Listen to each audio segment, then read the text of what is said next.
We are nearly 2 weeks into hurricane season, and there's already been 3 named storms. NOAA is predicting an overly active 2020 season, which means it's important to prepare now.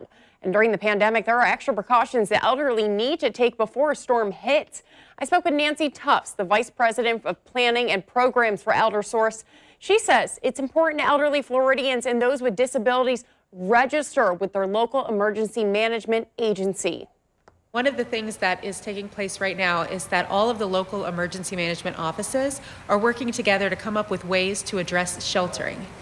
Sheltering, as you know, is a way that many people come together to avoid being in the line of a storm, of all of our older adults in mind. Now is the time for them to be informed and to find out where their local emergency management offices are so that they can be prepared. So the special needs registry is very important, and many over the years have thought that you do not need to register for a special needs registry unless you plan on going to a special needs shelter, and that's not the case. So even if individuals have applied for it in years past, they still need to.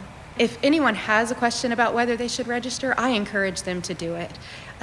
We've spoken many times with your local emergency management offices, and they all say the same thing. We wish that there were more seniors and older adults that would fill out this registry.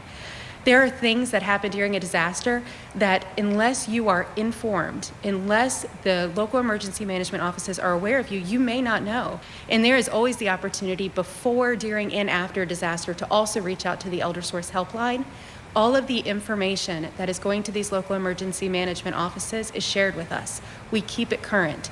And one of the things that we do, in addition to what is happening in a disaster, is to advocate for the needs of seniors. So by contacting us, we'll share with you what we do have and also make note of what needs you may have that there isn't a resource and try to find that for you.